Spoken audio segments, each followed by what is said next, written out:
Welcome to Evolution.org Hardcore 2.0, episode 99, as we speed right along on this one. Today, we're going to do another podcast, and this one's going to be a Para Pharma. Para Pharma is going to present keys to target setting and strength. So this is a great podcast for you guys and gals out there to really listen to as a motivational tool, as a knowledge tool, because Yes. Mobster and I have really put in a lot of hours in the gym and getting ourselves better. So we're gonna go in this. We're gonna talk about how to set targets as an athlete. We're gonna talk about simple target setting strategies so you can start hitting new personal records and breaking your plateaus. We're gonna talk about targets that we've hit ourselves. Yeah. We're gonna talk about what PEDs. We're gonna get into the steroids that Para Pharma has that we recommend for this, and we're going to talk about why Para Pharma is A+ rated and why they are quickly gaining popularity over the past few years. So this is going to be a good one here. We're going to really tap into Mobster's knowledge on this. So why don't we start off, Mobster, with the first topic: why you need to set targets as an athlete. Yeah. So listen, guys, thanking Para Pharma for allowing us to do this podcast, because it's not necessarily what you guys would be used to if we're talking about a sponsor and a podcast. So I make sure to thank them up front. So here's the thing. I don't care what you do, whether you're a bodybuilder, whether you are looking for a beach body, whether you are a weightlifter, a strength athlete, some kind of grip freak like me. It doesn't really matter why you go to the gym. One of the things you should kind of be aware of, and Steve and I touched upon this in the pre-show, there are, and there will always be, a massive percentage of people that, quote unquote, go to the gym. And that's literally kind of what they do. I gym, therefore I am. You're a little bit different as a listener because you're listening to this podcast for the simple reason of learning how to improve yourself in some small way. So you don't just go to the gym. You might as well go bowling. And if you go bowling, Steve and I said this in the pre-show, there are certain things we do just for the social aspect. We go bowling, we have a bit of fun with our guys. We might not be serious or whatever else. But when we go to the gym, Steve and I have been doing this a long time. Some of our listeners have been doing it a long time. Some of you are new to the sport. But we don't just fucking go there for the social aspect. We don't just go there to nod at the guy behind the counter. We're not just there to sit kind of daydreaming while we're on the bike, or sort of half going through the motions on the bench press with dumbbells or whatever. I have seen people like that, and gyms will always make money out of people like that. But the listeners of this show, and I would say our typical listener, and especially when it comes to members of the forum, that's not your vibe, guys, right? Absolutely not. Now, whether it's, as I said earlier on, getting a six-pack for the beach, or adding an inch to your arms, or 50 pounds on your bench press, think about the top athletes in any field, even throwing a fucking dart, Steve, and getting 180. You do not get to be an elite level person in your field by sitting on your ass and just going through the motions. No one becomes world champion dart player or chess player, card player, poker, bodybuilding, weightlifting, whatever, by just going through the motions. It won't magically happen. So we understand there's a level of intensity required. We understand I'm going to have to go to the gym and sweat. I'm going to have to go to the gym and strain. But what about, Steve, and this is where the target setting comes in, having a specific thing in mind. We call that target setting for today. If you have a specific thing in mind, if you particularly, say, for example, as a bodybuilder, if you actually say, do you know what, Steve, Mobster, I need to add a half inch to my bicep. I need to improve my front delts. And if I do that, the next time I'm on stage, and I'm thinking of a couple of our competing athletes on the forum, Steve, my bicep peak will look better. My arms will look better. That's the tying between the delt and the bicep is going to look better. And who knows, because I've had feedback from the judges, my arms being slightly improved, that half inch, quarter of an inch even sometimes, and a little bit leaner. And fuck me, first or second place trophy's got my name written all over it. The same thing applies to me as a would-be strength athlete adding weight to the bench press. If I actually have a particular target in mind, I can then shape my workout around the idea of that target. Now, what could I do, for example, as a bodybuilder? I might specifically say to myself, okay, what exercises work the bicep peak the best? Do I have the genetics for a good bicep peak, or am I really going to have to find some little strategy, some idea, some training trick or technique, a method of enhancing the contraction at the point where the peak might just round out a little bit more than what it is doing right now to enhance that to happen? Now, straight away, the moment you start thinking like that, you might go online, you might come on the forums, you might ask Steve and I, what's the best one for a bicep peak? What can I do? If it's concentration curls, the exercise, do I need to be doing something maybe with the Scott bench, the preacher curl bench? Is there a way for me just to do a short range movement that's going to work my peak? Instantly, you've got a target. And having that target, that aim or focus will transform your training. Now, for example, in my case, it's quite simple. I'm more of a strength athlete. The amount of weight that I move from A to B used to be kicking ass in grip competitions. It's always been, certainly for the last 20 something years, Steve, since year 2000, 24 years, more strength orientated. So obviously, weight on the bench, weight on my squat, weight on my press, weight on my curls, and those things, arguably, in my case, I'm kind of lucky in that regards, 50 more weight not only does the actual thing that I set for, but it will also add a little bit of muscle. That's not bodybuilding muscle. It looks like I've got some muscle, but I don't look like an aesthetic bodybuilder. But that's not my thing. But equally, having a target, how I approach that, what I do means that I have a particular focus and impetus to my workouts that's going to make those things happen. So let's start with that, Steve. What about yourself? Why do you think it's important that we have targets, regardless of our bodybuilding, weightlifting, athletics, whatever? One of the things that's always fascinated me is if you look at, let's look at the NFL, for example. The NFL is the most popular sport in America. And the best athletes in the world play in the NFL. They're the fastest, they're the strongest, they can jump the furthest, they can jump the highest. They're tremendous athletes and they get paid like tremendous athletes. The minimum salary in the NFL as of 2025, 2026, when they have the new collective bargaining agreement, the minimum salary of the worst player on the team is $1 million a year. That's a lot of money. So, and then you've got players now making 50, 55 million a year, Nice. the quarterbacks, and it's going to go higher, especially when the gambling revenue starts kicking in a couple years. So anyway, long story short, to make it to the NFL and stay in the NFL is what you want, because when you get drafted in the NFL, you're under a rookie contract. So your second contract is when you get paid the big bucks if you're an optimal athlete. So how do you get there, though? I've always been fascinated with 50% of first round draft picks who get drafted into the NFL don't make it. They don't end up being starters. They don't end up making it to that second contract. What separates them? Because everybody who's drafted in the first round has elite talent. They've been players in middle school and high school, heavily recruited going into college, top 10, top 5 lists by the scouts.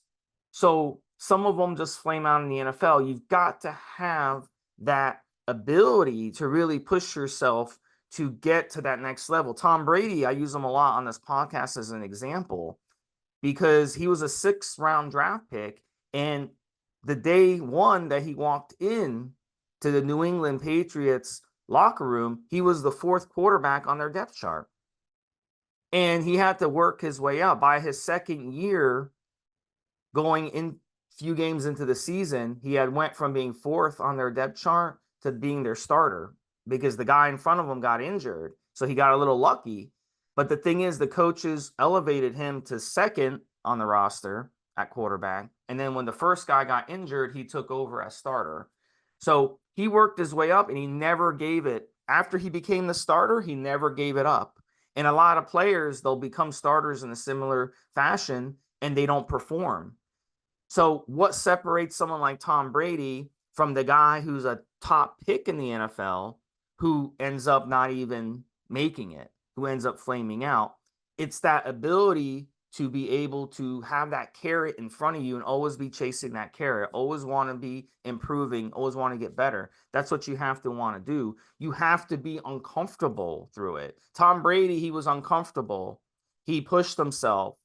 He wanted to spend the extra time looking at film. He wanted to spend, he did all this enough where it ruined his relationships because he's divorced now and he's got 2 baby mamas, you know? So he was married to a supermodel. Now he's divorced. Why? Because he wanted to be the best at football and everything else came second in his life. And that's similar to this. Like, this is similar.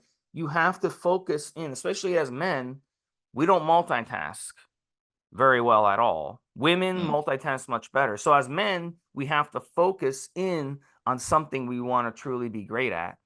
So if you're able to focus in on that, that's how you're going to get better. So think about that. Now, here's the thing here, but it goes into how to balance. I'm going to bring you a monster in a second.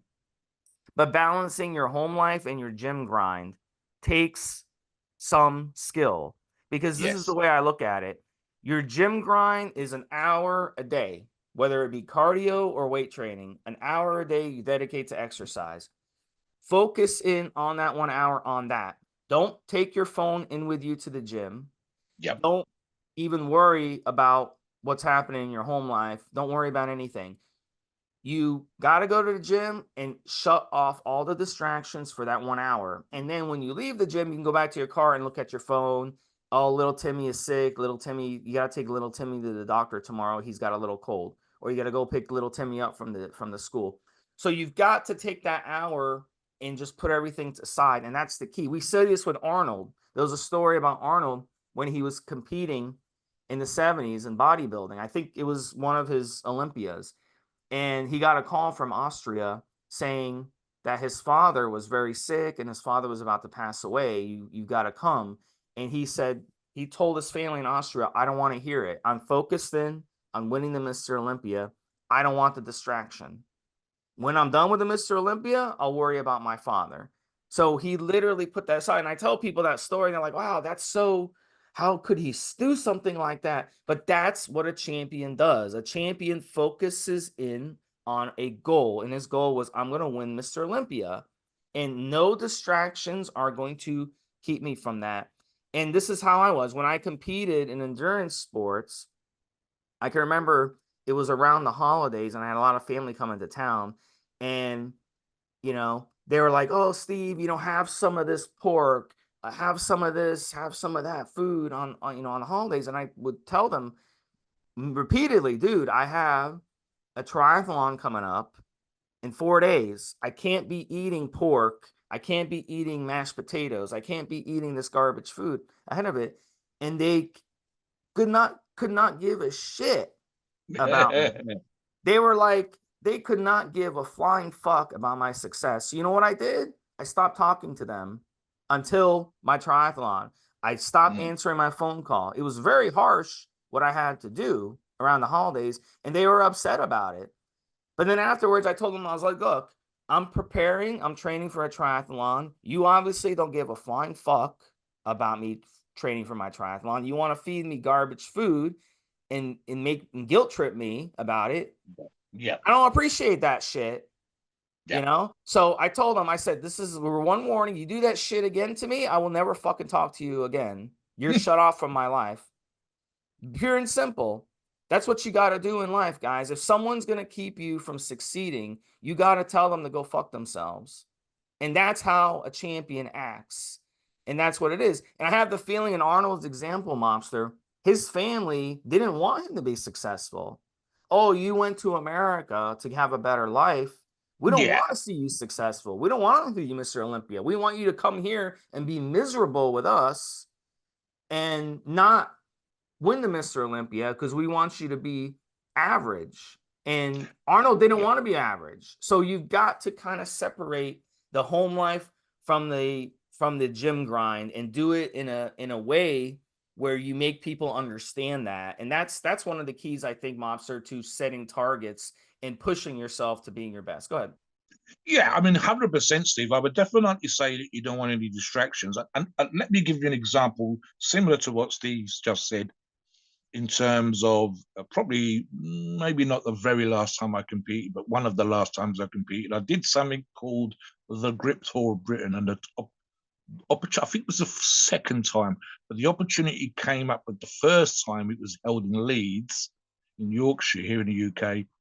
to compete against the very, very famous inner grip competition, Andy Bolton. Andy was the first man to pull 1,000 pounds in a deadlift in a competition, in a powerlifting competition. The idea of coming up with the legendary Andy Bolton and kicking his ass, which I did. I've no way I've ever kick his ass in deadlifting, but I could kick his ass in a powerlifting competition. And he's a good guy. I don't want to make sell up some sort of ass kicking monster as far as Andy was concerned, because I do not suddenly become a 1,000-pound deadlifter or better myself because I beat him in the grip competition. It was just I was going to be going up against an elite strength athlete, so I had that opportunity. I remember the second time, I think, the same event the following year. And there's an element of my training where the last 2 weeks are hell. I've talked about on other shows where I would deliberately overtrain, which means twice a day. And I'm at that point where I'm 90, 95, 96% of my 1 rep max because I'm in competition training. And it's all sort of moderate to high volume for me. So 6 or 7 singles, 8 singles with that really, really high percentage of my 1 rep max. And I'm just hanging on by the fucking skin of my teeth, Steve. I'm really like tired. I'm bone tired. I feel like an old man. And I think I said something to the effect of my then girlfriend, I'm not going to be good company. I'm just going to be tired all the time. I'm going to be a little bit grouchy because I'm tired, because I'm hungry, because of this, because of that, because I need to be focusing twice a fucking day. I'm not going to be good conversation, which I try to, everybody, I do these shows, talking. It's not going to be a lot of chatting, etc., because they're just going to be sitting there like, hanging on by my skin of my teeth, as I say. And especially around the actual day of the competition, the last 3 or 4 days of those 2 weeks, I will rest. And so the first couple of days, I'll be really tired, etc., etc. But by the last day, I'm wearing the rock and roll. I want to get to the competition. I want to kick ass. I don't need to be having that you weren't present, you weren't involved kind of conversation 3 or 4 days before the competition. I need my game head on. And lo and behold, it came up that this is the way things were. I'd said it. I understood the way that I was going to be. I knew that I'd be tired. I knew that I'd be brutalizing myself. I knew that, fingers crossed, I'd recover it in time. You kind of question that a few days before, but by the day of the competition, you should literally be fully recovered and raring to go. But a few days out, we have that kind of conversation, and it all went to shit. And I said, look, I'm not going to you with you to Leeds. I can't be dealing with this bullshit. Can't be dealing. I told you how it would be. You know how important it is. I've been training my ass off for 16, 17, 18 weeks, whatever. You see me training and do stuff in the past. You know how important it is. Why the fuck are we having this conversation now? Why are we arguing now? So I went with someone else. Someone else took. And the previous year she'd gone with me. I'd kicked ass. I come first. And she knew what it was about. She knew what was important. But obviously, equally, I hadn't paid enough attention. I hadn't been sociable. I wasn't doing my part for the relationship. But again, in my small way, that was a sort of vague indication of just exactly how selfish it can be to become an elite athlete. So in my case, to go up against a world-class deadlifter and take first prize. And I practiced some of the elements of superior athletes, great deadlifters like Andy, football players like Steve just mentioned, whatever. Stuff that we talked about with rehabbing, stuff that we talked about every time we went back to that athlete's house. He was always playing touch basketball, touch football, whatever. Always practicing his game, even in his downtime. And it's obsessive behavior. But the target setting is more specific. So, example, I don't compete currently, and I don't think I've competed. For a competition to come up now, Stevie, it'd have to be very much around the things that I want to do. And so I'd have to, we'd have to be thick bar and grippers and stuff like that. And really, that's not happening. So I can't see me necessarily go back to the competition. So now, of course, I am setting myself targets purely for my own satisfaction. And again, the majority of listeners won't be competing. But what they might want is a better chest. What they might want is a better bench press. They might want better looking biceps. They might want to be faster on the track. So what you will have to look at, and again, top athletes will employ coaches to write these programs out. Someone else gets paid to do the work. Top chefs will be employed.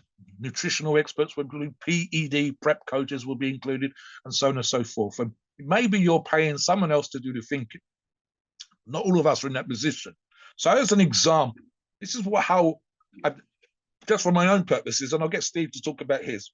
This is a simple strategy that I've used. an idea of target setting. So I will work out, when I was competing on a regular basis, Steve, year on year, as I approached my peak, I kind of worked out that I would add roughly 5% to all my lifts. And if those lifts were included in the next upcoming competition, year on year, 12 months from the last competition, I knew that I'd be, if I did the work, if I put in the time, 5% stronger than last year. So if one lift the year before was 100 kilograms, 220 pounds, then the following year it would be 105 kilograms. If it was better than that, awesome. And that would be 235 pounds. As an example, if my competition had the same, was my competition, the people I was going up against, going to be 5% stronger? Had they reached their peak? If they were 5% stronger, were their lifts close to mine? Were they ahead? Were they behind? So I had a good idea, literally just on that 5% of where the fuck I was. So then I would go, right, sometimes with competitions, you get a lot of time to prep. Sometimes you did not. Some promoters, and I've questioned this in the past, was competing at the same time, Steve, and it looked like they might have had more time to practice the lifts than you.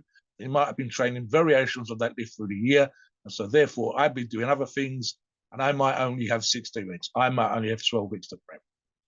So one of the things that I would do in terms of target setting is work out the percentages. And the other thing I would do is work out how to get to that percentage, that number, that 105 kilos, 231 pounds on the day of a competition. And I would almost kind of backtrack week by week. So let's say I've got 16 weeks. Week 16, assuming that I'm still training, that might be a week off, might be ready for the competition. But week 16, I need to be at that 105%. I need to be doing 105 kilos, 231 pounds. What do I need to be doing 16 weeks before? 70 or 80%. So I could literally take a big piece of A4 paper, write numbers 1 to 16 on that piece of paper just for this single lift. I would do it for the other lifts as well, but just as an example, and work my way back in terms of the percentages, get a calculator out, use my phone, whatever, to work out the numbers. Now, the first few weeks, Steve, are less than I'm currently using in training, but I'm almost taking a step back in order to be better at the end. And that's a very simple, straightforward approach. You can use 1 rep max calculators online to work out where you should be. You can look at previous competition records to see what the big numbers are. I would also have another idea, which I played around with, and I've talked about this, what I called bad day, good day, awesome day numbers. So my good day, that's the middle, should be the percentages that I've talked about, should be that number that I've just referred to. My bad days, I haven't slept well, it's taken me ages to get there traveling, assuming that I've had to travel. I haven't felt great, I've missed breakfast, whatever, and I'm having a shitty day. My bad day numbers should still be good enough to get me up onto the podium, but perhaps not the win. My good day numbers should be certainly first or second place. And my awesome day numbers are God shining on me. I had the best breakfast ever. I've had a great night's sleep. Traveling was a piece of piss. I'm in kick-ass world record mode.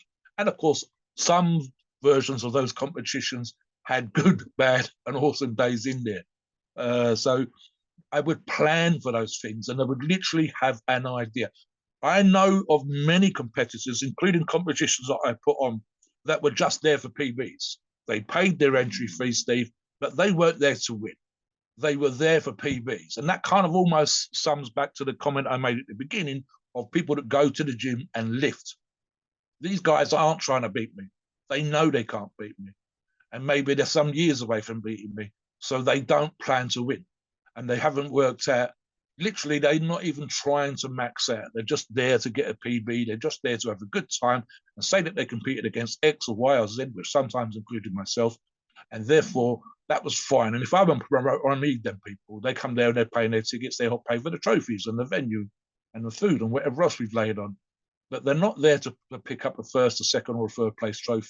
But I want the listener to be the kind of Joe that is aspiring to be a better than normal person, to go to the gym with a target in mind. And like I said, it doesn't have to be strength orientated, working at the percentages like me. It might just be that you want a better six pack. It might just be you want a more aesthetic look. Let me give you an example. This kind of applies to target setting again. So let's say that you have a aspiration for what I just said, the aesthetic look. You need to realize that that might be bringing down your waist, learning how to pose better, practicing vacuums. It might be working on your side delts, your laterals, rather than your front, posterior, or anterior delts. It might mean, for example, posing better. As an example, I think of the late Rich Piana, practicing vacuums 15 minutes before bed. I think another thing he did, Steve, he decided to bring up his arms. So he got himself a pair of 30-pound dumbbells and was doing high repetition dumbbell goals before he went to bed. So this is on a couple of his videos.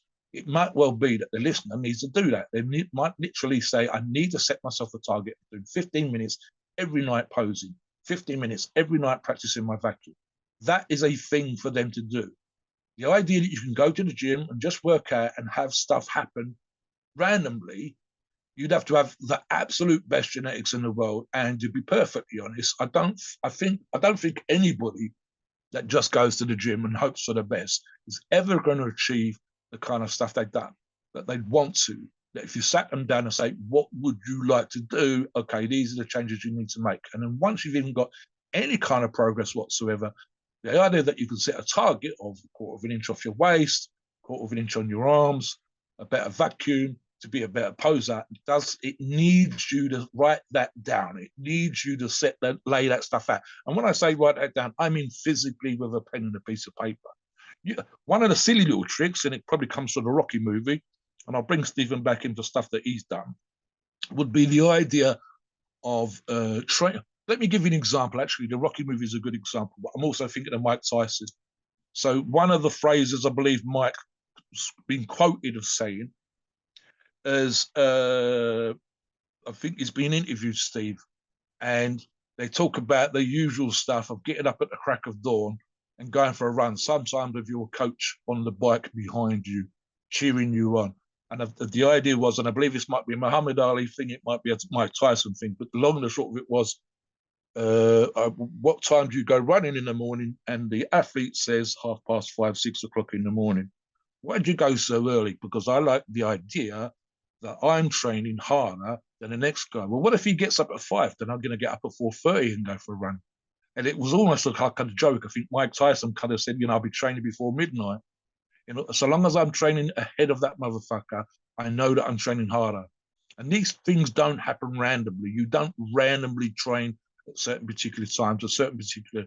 You have to have certain particular things in mind. It doesn't happen randomly. Talk about training strategies that you use, Steve, sort of way that you set targets for yourself. Yeah. You can even talk about the reward side. I think even though I've done that, I'll give myself like a tomahawk fucking steak if I hit this number. Yeah. So I don't mean to get too spiritual on this, but look, as Mobster was saying earlier, and I'll repeat that. If you want to strength train, you got to set a target weight you want to be able to push. And that's a good thing about using anabolic steroids, is that you can set some pretty lofty targets. I remember in my mid-20s, I was a very I was competing in endurance sports, and then I switched back to weight training, and I was like, man, one day I want to be able to do 3 plates on the bench press. That was a pretty lofty goal, but it was within reach. I was benching about 250 as my peak. But then, as I started using steroids, within a year, I had gone from benching 250 to 3 plates. And not only was I doing 3 plates, but I was doing 3 plates 4 reps. And pretty soon I set another goal. Let me hit 350. And then I set another goal. Let me hit over 400. And boom, trend, using trend helped me hit those goals. So this Para Pharma products are going to help you get there. We're going to get into Para Pharma products in a minute. But look, when it comes to this, whether you want to strength train, as Mobster has been doing most of his life, and I've been doing a chunk of my life, whether it be bodybuilding, you set a place you want to go. Yeah, I want to place in the top 3 at regionals. That's my goal. Whether it be just being a gym rat in bodybuilding, and I want to look a certain way in the mirror. I want to be able to take some nice pictures and put them on Tinder and get a lot of people hitting me up, or put them on Grindr and get a lot of dudes hitting me up, where I have a 6-pack rip. People love that shit, That's what really gets people attracted to you, because it tells them, number one, that yeah, you're in good shape, and but also tells them that you take care of yourself, and you work out, and you eat good, and people like that. Nobody wants to date someone who eats junk food all day, unless they themselves also are like that. So you got to put that in your mind, what you want to look like, how much weight you want to do. And then there's such thing as the laws of attraction. And the nice thing about it is the more hours you put into the gym over time. This is great for you guys who are younger listening to this, whether you be in your late teens or 20s, you're listening to this. The more hours you put into the gym at your age now, the better things are going to get as you get older. Mobster at 60 is hitting personal records. Why? Because he put in those hours when he was younger. So it's easier for him today to set and reach those goals because he put in the time when he was younger. That's important. Muscle memory. I used to train when I was doing triathlons with people who had been doing triathlons since they were 6 years old or 8 years old.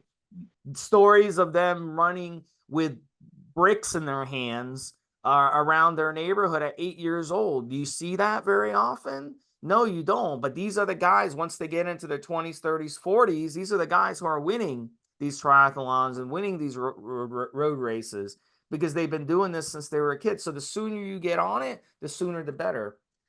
You want to visualize your workouts on the way to the gym. That's what I always do. I have a get set plan, whether it be whatever split day I'm doing. Let's say I'm doing legs. I'll visualize on my way to the gym that I'm going to do this and this and this. And what's amazing about it is the squat racks. A lot of times they're taken up, Mobster, but it's amazing because if I visualize me doing squats on the way to the gym, I'll get to the gym and I'll walk in there and I'll look at the squat rack and it'll be empty. For that 1 minute, it's going to be empty. And if you wait 5 minutes, it's going to get taken. And you're going to have to wait 30 minutes for it. So literally visualizing it on the way to the gym, it's amazing how that works. Same thing with a parking spot. If you go somewhere and you visualize that there's going to be a parking spot open, isn't that amazing how there's always a parking spot open? Exactly how you envisioned it. So visualizing is very, very important. It's the laws of attraction. And you've got to visualize on the way to the gym what the workout is going to be, what your goals are for that day, and how you plan on accomplishing it. And that's what you got to do. Just like how Tom Brady dreamed when he got drafted into the NFL in the 6th round, and he was the number 4 quarterback on the team, barely scraping by, barely even making the team, that he was going to be one day a Super Bowl winning quarterback. Yeah. And he dreamt that, and literally the next year, he was a Super Bowl winning quarterback, and he won multiple Super Bowls. So, and then he went to another team, and the first year he went to that new team, Tampa, he won a Super Bowl again. Isn't that funny? You know how that works? So it's not an accident that this type of thing exists. In the mind is a very powerful thing. And if you don't believe in yourself, you're not going to make it. You're not going to make it at all. The guys who you go to these bodybuilding competitions, I'll use that as an example, the ones who are winning these bodybuilding competitions, they believe in themselves. They have goals. You ask them, a year ago, what did you say? You say, yeah, a year ago I said, I want to be in this competition and I want to win this competition. They set that goal for themselves and they went out and did it. And if you believe in it, then you can accomplish a lot more than what you know. And of course, using these Para Pharma products also helps in that regard. Yes. I mean, that would be the thing there, Steve. So let me just use that as an example, okay? Let's imagine that you've decided on a particular target. Bigger arms, better bench, a nicer 6-pack, more hits on Tinder, more hits on Grindr, whatever it is, right? What are you doing today?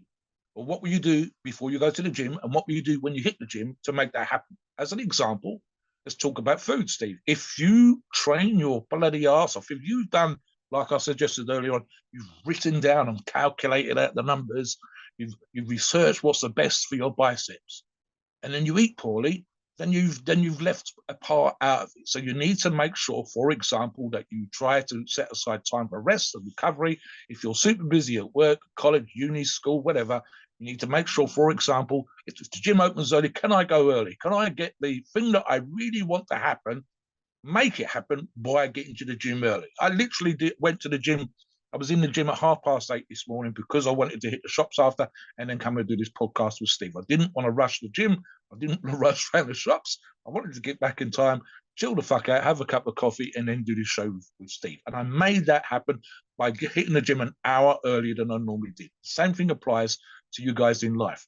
As an example, if we were talking about Steve education, we would say, am I setting aside enough time for revision? Am I giving myself enough time to research that essay? And if you don't, then why would you expect to perform outstandingly well? You would not. You have to put this time in the kitchen to good use. You have to put the time in the gym to good use.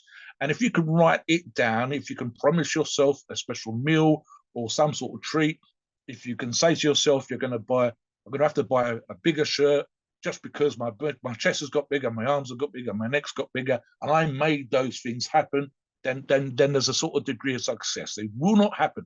The only other thing I was thinking of, Steve, and this is funny enough, I believe you used the word or phrase earlier on, you may not have done, the quote unquote law of attraction. Well, I believe it's something like when people put out to the universe and they write down, I would like to be a successful business person. And then they almost like write it down, fold it up on a piece of paper and put it in an envelope and stick it in the drawer. And the idea is supposed to be that the universe listens and the universe rewards you. In reality, you've written down this kind of vague, be a better business person, and you haven't actually said what that means. But then what you've actually done in life, outside of putting that thing in the drawer and putting it away and waiting for the universe to help you, is started to study, gone to business school, got up earlier, stayed up later, worked that little bit harder, and lo and behold, even though it was kind of almost vague when you wrote it down, you've actually gone out of your way to make those things happen without you even realizing you did, simply because you put a little bit of effort into writing it down on that piece of paper and making it almost like a stronger dream than it had been previously. As I said, with the Rocky analogy, Steve, I touched upon earlier on, the idea was that he would put the opponent's face up on the mirror. He's done this in a couple of the earlier movies. And only when he was ready at the end of his training, the big Rocky montage, would he take the person he was about, who's asked who was about to kick it, which we know he was going to be successful in the movie, and he would take that picture off the mirror and tear it up or throw it in the bin or whatever else, because now they were going to get their ass kicked. But he'd still done the early morning training. He still had to train harder than they did. He still had to make the Rocky type comeback. Let's talk about now, Steve, the actual PEDs that we would use.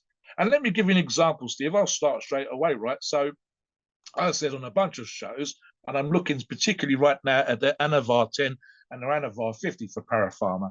I've said to the listeners on a regular basis, when it came to out and out strength, if I didn't want to add more size, because I've switched from a Anavar D-Bowl cycle recently to Sustain Deca, which is more size orientated, and it seems to be helping my leverage on certain exercises. For me, the strength drug of choice, the one that's been most successful for me in terms of my just pure strength without adding pounds of muscle, has been products like Anavar 10 and Anavar 50. So for me, dosing those 50 milligrams a day, even using the 10s, guarantees me a certain level of strength over and above where I would be if I wasn't using them. And of course, what I would target to try to do, Steve, is make sure that I get as high without PD use, as strong as I possibly can. And then for the latter half of the strength cycle, that again, 4, 5, 6, maybe 8 weeks, so it'll be 16-week training cycle. The latter half of the training cycle would then be to bring in 4 up to 8 weeks, something like the Anavar 10s or the Anavar 50 at 50 milligrams a day. Talk about choice of ParaPharma products that you would use, for example, something like that, Steve, as a way of enhancing and eating and being successful with a target you set. Yeah, and 50 milligrams a day for a male of Anavar is a good target dosage for 8 weeks, as Mobster said, or you could go 6 weeks. And then females can also run the Parapharma Anavar. So if you have a girlfriend or something that, or wife that wants to run it, they can get the 10s and run 10 milligrams a day or 5 milligrams a day and cut in half. And that would be a good one for strength. So when it came to back in the day, when I talked about originally when I started getting stronger, DECA. DECA was amazing for me, and I used DECA with testosterone. And man, did I put on a lot of mass and strength, but it was good quality mass and strength because it was keepable. And look, I say the first year I did a couple cycles of DECA and testosterone or Sustanon, which is a blend. And Parapharma has you covered because they have different testosterone options and they have the Sustanon, which is a blend of 4 testosterone esters, and they have excellent DECA and they have excellent NPP as well. If you want to go with short ester nandrolone. But look, that first year I did 2 cycles with the DECA and test, and I put on net about 20 pounds. and I added probably about 40 to 50 pounds on my big lifts, my bench press, my squats, my deadlifts, et cetera, et cetera. And look, it was a tremendous improvement in that year. And the nice thing about DECA and the testosterone together is the strength, but it's also the appetite increase. So you're able to eat and eat and eat. And food is very anabolic. And, we don't want to overeat, because we don't want to overbulk because then you're just going to get fat.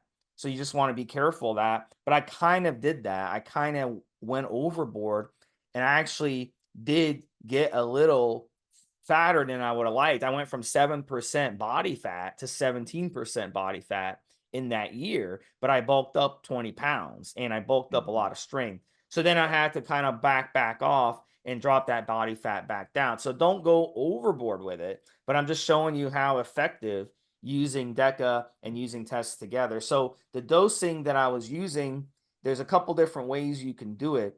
You can go 500 milligrams of the test and 400 milligrams of the DECA for 12 weeks. Or you can do the testosterone lower and do the DECA higher, like a 2-to-1 ratio, say 200 milligrams of the test, 400 milligrams of the DECA, and that would result in less water retention. And then, of course, you want to make sure that you're using an AI, and ParaPharma has you covered with the AI. You want to make sure you're also using Proviron, and ParaPharma also has excellent Proviron. So I'd be using 25 milligrams of Proviron per day with Yeah. nandrolone because that helps offset any of those imbalances when it comes to dihydronandrolone in the body. So that's a really good tip. So that was a really good one, Momster, that I really helped me hit my targets, and not only hit my targets, but I blew through my targets on that stack. Let me ask you a question then, Steve, because I know that you've run 5 and 10Ks. You talked about doing the triathlons. What about using one of ParaPharma's other products, Turinabol, as a means of improving your 5K times, or, as we've Yeah. discussed on other shows, So training with PEDs in the gym and still being able to run? Yeah, so when it comes to endurance athletes, or whether you want athleticism, whether you're in an adult soccer club or flag football team or whatever, or you want to run triathlons or road races, etc. So there's really 3 compounds that I recommend from ParaPharma. The first one is going to be their para growth hormone. And it's a really good quality growth hormone. It's very, very affordable. And really, all you need is 1 IU a day or 2 IUs a day. I wouldn't even go higher than that. Back in the day, Monster, back in your day, you guys had to run 6, 7, 8 IUs of HGH because the stuff was so underdosed. So you'd run 6 IUs of HGH, and that would be equivalent to 1 or 2 IUs today. But Para Pharma, they have excellent growth hormones. So if you're using 1 IU, you're getting 1 IU. So that's really good. And what the HGH will do is it'll help you recover. That's why Lance Armstrong used growth hormone, because it helped him recover from his brutal workouts. And when you're doing triathlons and these road races and marathons and half marathons, you're overtraining constantly. So if you're not recovering from that, you're screwed. Like if I go train and I run 6, 7 miles a day, which that's what you have to do on hard terrain, because you have to run on outside on grass. You can't be running on a treadmill 6, 7 miles because that really takes it hits your legs. So you got to be able to recover from that for your next workout. You got to put in the miles, you see. So you got to be putting in 40, 50, 60 miles a week total, and recovering from that becomes really, really hard. So growth hormone helps. The other one, as you mentioned, Turinabol. Turinabol is good because it doesn't have side effects. It doesn't fuck with your, it doesn't give you pumps. It doesn't fuck with your heart health like other steroids. So running a low amount of T-Bol, 20 to 30 milligrams a day, would Yeah. also be good, stacked with the growth hormone. And then the equipoise. And equipoise is used in race horses today for a reason, because it helps them run faster and it helps them with endurance. And equipoise works really good. Again, just like the T-Bol, it doesn't give you the pumps. It doesn't fuck with your appetite so much as long as you're running it at a sensible dose. So anywhere from 250 to 300 of the equipoise a week would be really good. And you'll notice better endurance. It's going to raise your red blood cell count, which is going to give you an edge on your opponents.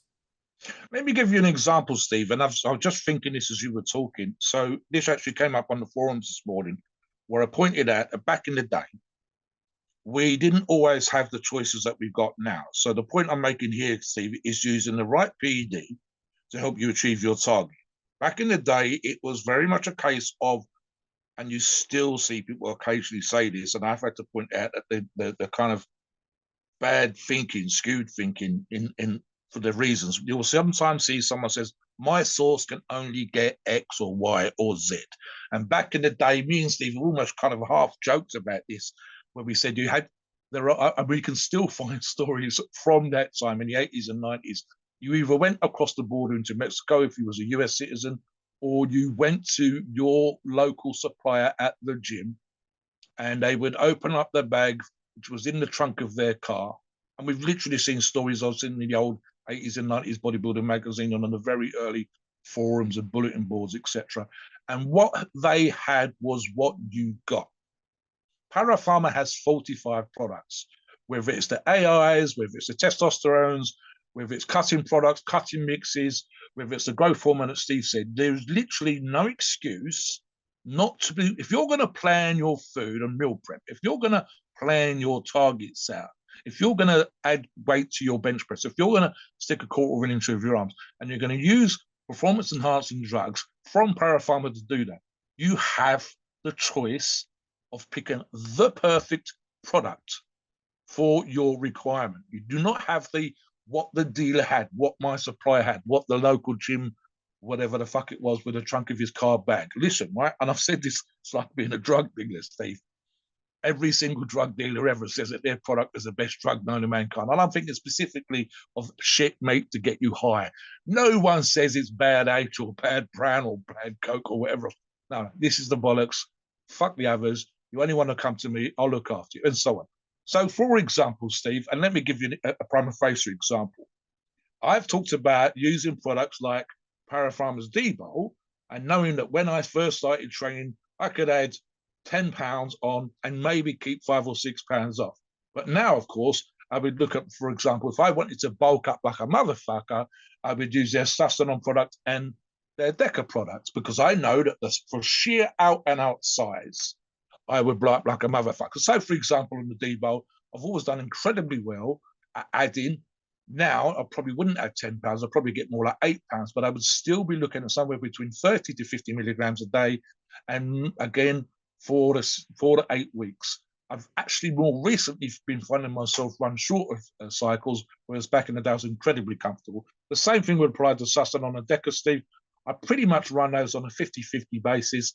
I'm playing around with the numbers as we talked about, but you're still looking for the equivalent in terms of me injecting. As an example, right now, Steve, I'm looking at 500 milligrams every 5 days. That works out to about the two combined, 250 milligrams of each, roughly every 5 days, which works out to about 750 milligrams total per week.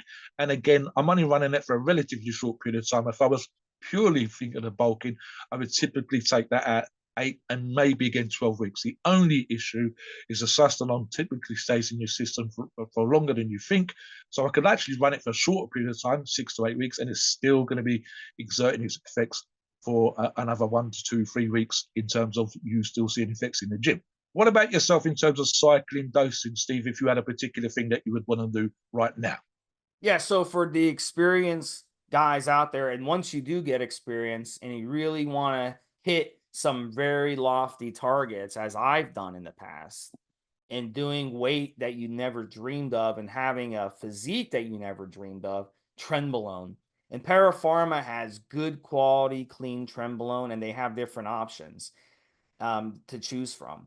So a dose of 250 to 350 milligrams a week is going to have you hitting all-time PRs. And you could be flexible. You can use it solo. You can use it with one of the orals that we talked about. T-Bol or Anavar is one of my favorites to stack it with. You could stack it with some testosterone. You could stack it with some EQ. I mean, there's lots of different ways that you can use Tren.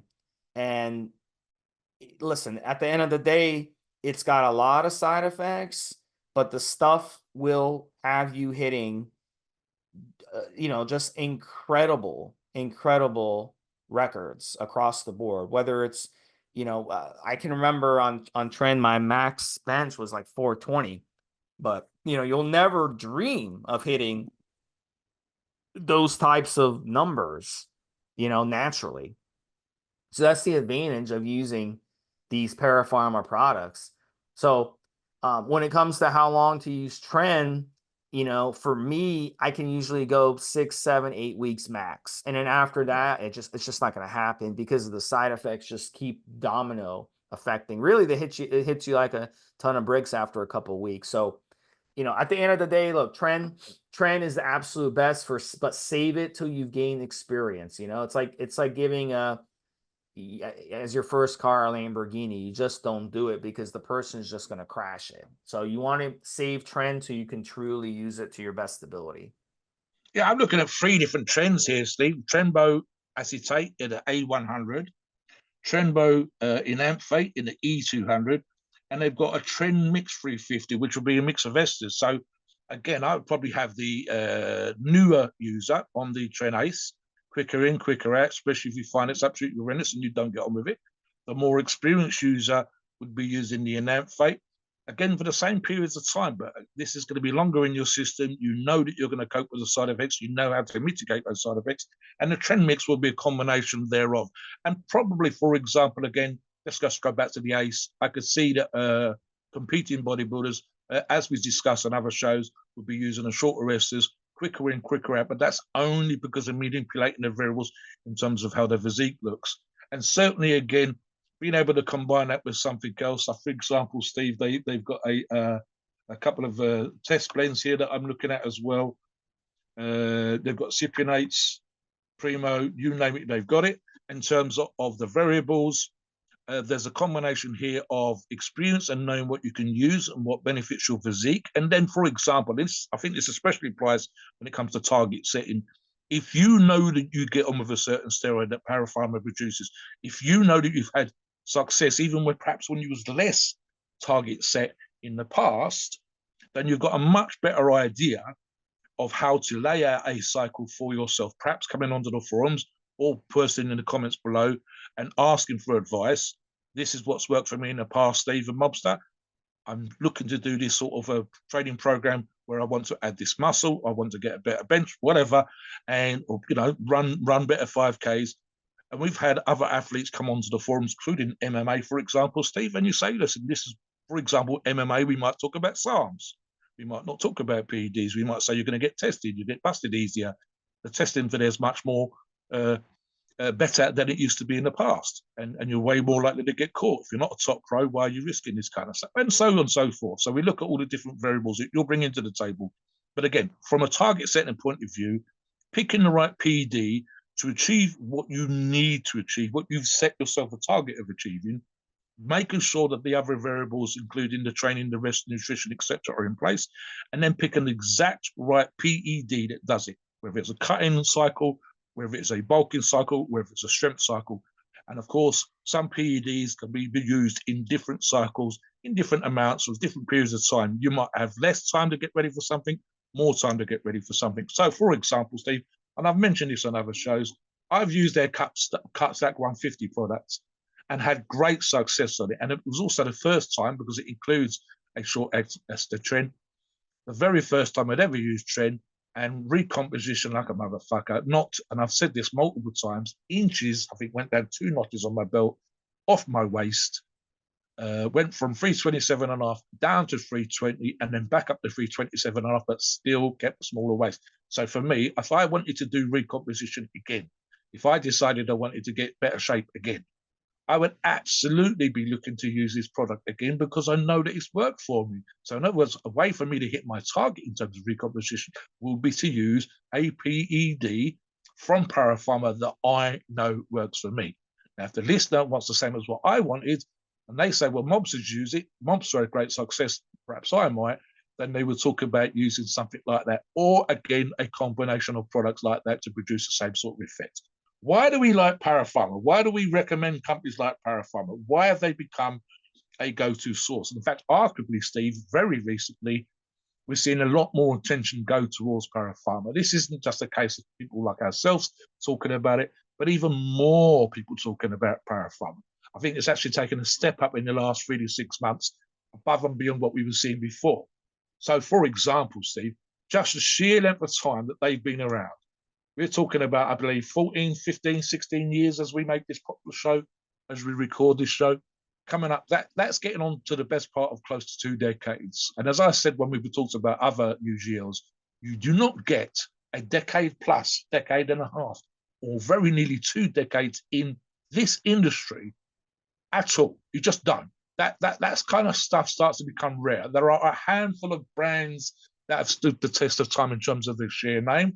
There are a handful of UGLs that are producing brands that have done the same over that period of time and have managed to stay the course. Every company starts small, everyone. But you don't get to be known everywhere, right across the board, on multiple forums with a different bunch of sponsors and different forums everywhere in the world if you haven't built yourself up a proper name. And your name comes down to simple things: quality, price, pure recommendation, results. And obviously we talk about things, for example, and this is true of all the better UGLs, but including Para Pharma, just literally sometimes the appearance of your product.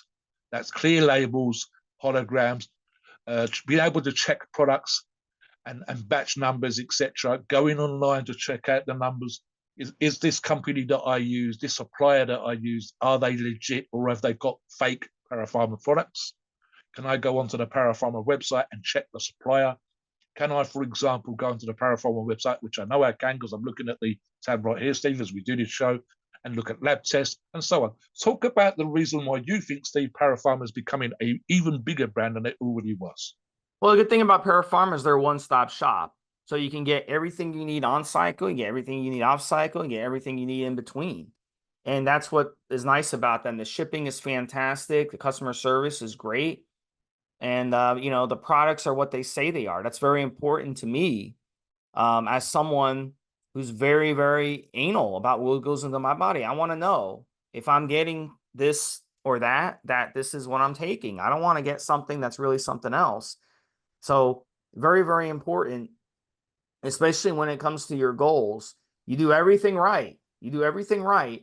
And then you get sent either fake gear or you get sent underdose gear or something that's it's not what it is. And it ruins everything for you. And it's not your fault.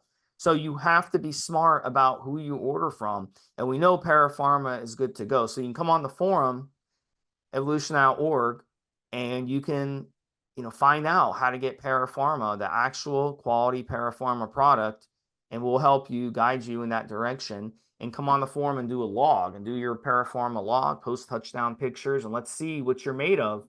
And that's important. And at the end of the day, you've got to trust your gear that you're putting in your body. If you're running a cycle and you don't know what the hell is going in your body, you're not going to have a good cycle because your mind is going to be on, what am I putting into my body? Is this really what I'm supposed to be taking? It's not going to be on focused on what you're actually doing.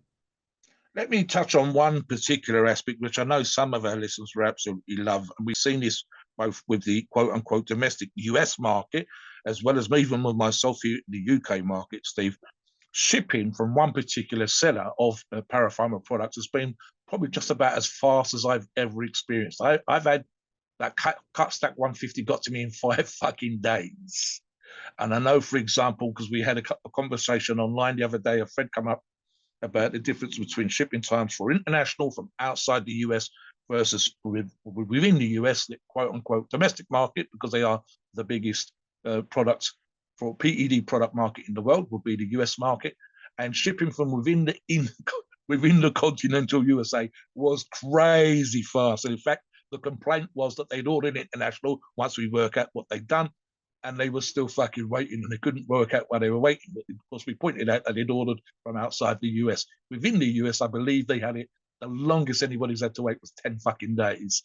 People that are used to Amazon and eBay have got used to really crazy Amazon Prime, today's the day or tomorrow first thing in the morning kind of service. And when UGLs, including ParaPharma, one of ParaPharma's resellers, was able to get product to them very, very quickly they couldn't work out while they were still waiting.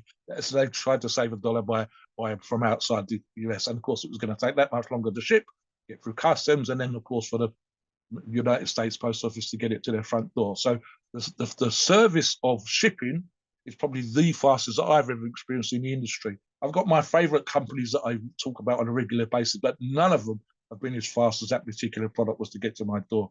So listen, guys, talk about target shoe set. I want to hear what you want to do with your physique, whether it's get stronger, get more muscular, get leaner. How are you setting out targets? What's your approach to nutrition? What's your approach to training? But specifically, what's your approach to PEDs? What are the PEDs that work for you? What is your favorite ParaPharma product that has transformed your physique once you set yourself a target of doing so, or added weight to your bench press or whatever exercise it was you set out to do? We want to hear about your target strategies, and we want to hear about your ParaPharma product of choice that's helped you achieve those strategies and hit those targets. Let us know in the comments below.